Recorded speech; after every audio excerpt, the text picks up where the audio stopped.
Okay, this is getting me creative with my use of time. I did not do my little video blog yesterday for my day of connecting my students. So here I am using my Saturday morning while waiting for my daughter's gymnastics practice to get over to talk about yesterday and how it all went.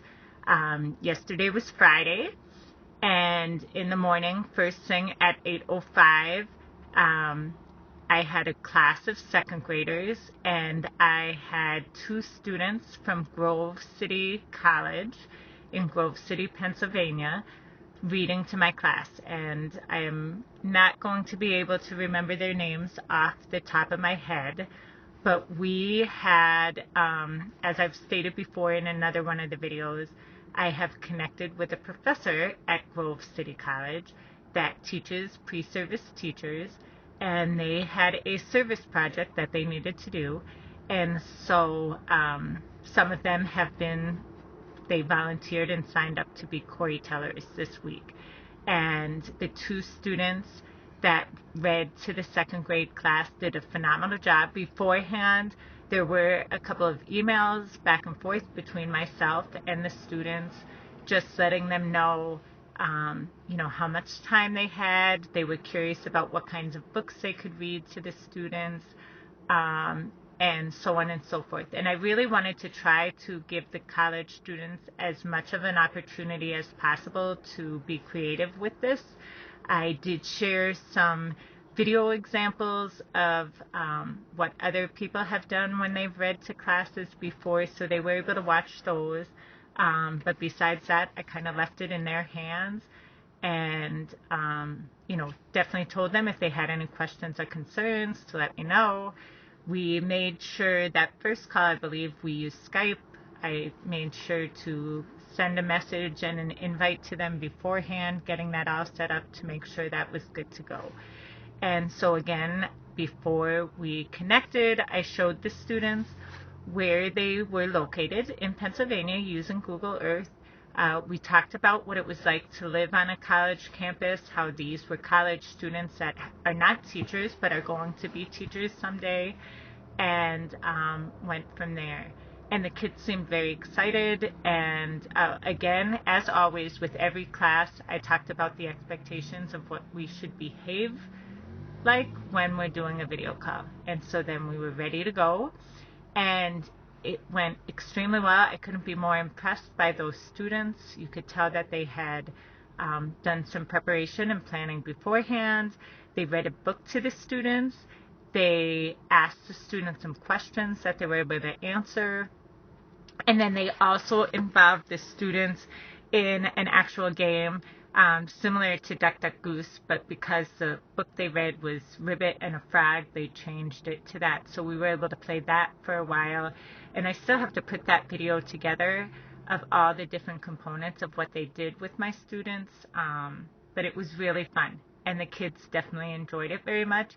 And then we were also we had some time left over where it was dress up like your favorite book character day yesterday in our school. So my students were able to share who they were dressed up as, and they were also able to ask the college students questions. And they came up with some really good questions that I was impressed, both about where the college students lived and then also what it's like as a college experience. So that video call went extremely well. Once we were done with the video call, we still did have some time left. And I had put together a Padlet asking kids to share how they felt about video calls and what they liked or didn't like about people reading books to them through these video calls. And so the second grade students were able to get on their laptops and fill out the Padlet, and I have tweeted that out, and you can see some of the responses that they shared with that. Then my second class at 9:10 in the morning was doing a mystery Skype, again with another elementary class from Princeton, Minnesota, with Andrea Halverson's help. And again, once my class came in, we went over the expectations of what a mystery Skype is like. We talked about what makes a good question, how we need to take the answers that we are given and really think about them. I did tell this class that the other class had never done a mystery Skype before, and those types of things. And then we made the call, and again, as much as possible, I'm trying to give the students control of the whole event. So I try to stay off camera, and I have 2 students now that introduce themselves, tell them that we're going to do the mystery Skype. They're holding up signs telling when it's someone's turn, when we're thinking, what the answers are. And that seems to be going very well, and it's really made a difference. And all I'm doing now is walking around. The kids have to write their questions down that they want to ask instead of raising their hands and things like that. And I just kind of tap somebody on the shoulder and say, okay, you go up and ask your question. And luckily for this class, I had there was a para in the classroom, and so she was able to videotape quite a bit of this mystery Skype, and so that has also been tweeted out, that you can see a good chunk of the mystery Skype and how it all works. It definitely, I've noticed just working with Andrea now, because we've done 3 mystery Skypes or 4 mystery Skypes together, it is nice to see how easy it can be when there's more than one teacher in the classroom. Although it does make me think about, how can I empower the students more, that they're in control of the mystery Skype as much as possible. Because one of the things in a Voxer conversation with Andrea, I noticed that she was sitting right there by the computer and turning off and on the microphone in between questions and when the kids were thinking, and how that does help with, background noise and sound and things like that, that I could definitely, that could be something the students could be doing. Those 2 students that are sitting there right by the laptop, they can easily do that. They know I can show them how to push the button to turn the microphone on and off on the laptop, that during our Skypes, when we're busy trying to figure out what state it might be and crossing things out, one of those students could be in charge of turning the sound off so the other class doesn't have to hear all that background noise. So more and more, I'm trying to think about how can I put all of this ownership in onto the students versus me doing things, and me just really kind of sitting back and letting the kids take control, because that definitely does seem to help with the whole, the way the mystery Skype runs. Now, there is one area, though, that with this particular class, after the mystery Skype happened, that all went very well. Then we were taking the time to have each class share things about their school and their town. And then we also were opening it up for questions and answers. My class, during that time, there were a lot of side conversations going on.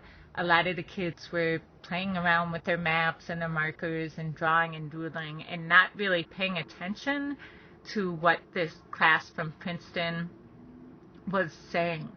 And so, and this might actually be on the video too, I did have to, be the teacher and get everybody's focus and attention back on the class from Princeton versus kids having conversations with their friends who were sitting right by them. And then once our video call was over, we did have a class discussion about why it's important to be paying attention to these other classes when we're doing the mystery Skypes. And, I brought up with these 4th graders that for them, in their world, video calls and video conferences are going to be much more the norm than they have ever been for me and my world, my generation. That they really need to realize that that etiquette that we have for people in real life, face-to-face, doesn't change when those people are on a screen. That we still need to remember that we need to give them our attention. We need to look at them. We need to make sure that we're not having side conversations while somebody else is talking. That I feel like the para that was in the room after the class was over came over to me just to tell me that she thought that was a very important conversation for those kids to have and to understand. And I think that's, more and more with this week of really thinking about what I'm doing with these students and having them do these video calls is, as much as possible, not only do I want them to learn from these other people that we're interacting with, but I want them to learn that etiquette doesn't change when we're interacting with people online.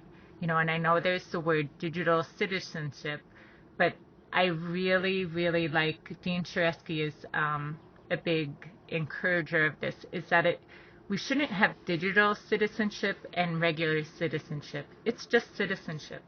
And that I think by having these elementary kids have these video calls more and more really gets them used to the idea that they need to interact with people the same, whether it's in person, face-to-face, or online, face-to-face. So that was a good lesson for me, something I'm going to really remind every class about now, from now on when we do video calls, is that the rules stay the same. I don't want to make this too long, so the other two classes, I had a third grade class and a first grade class. They both had video calls, again, with other Grove City College students, and again, those were phenomenal. I was so impressed by these college students and the preparation that you could tell they took to do these video calls with my students. They were just awesome, and I know that both classes, the third grade class and the first grade class, very much enjoyed the stories that were read to them, and then the questions and things like that we were able to ask them. So overall, again, another great day of connecting my students to others using video calls, and I'm looking forward to the 6th and final day of video calls on Monday. So thanks a lot.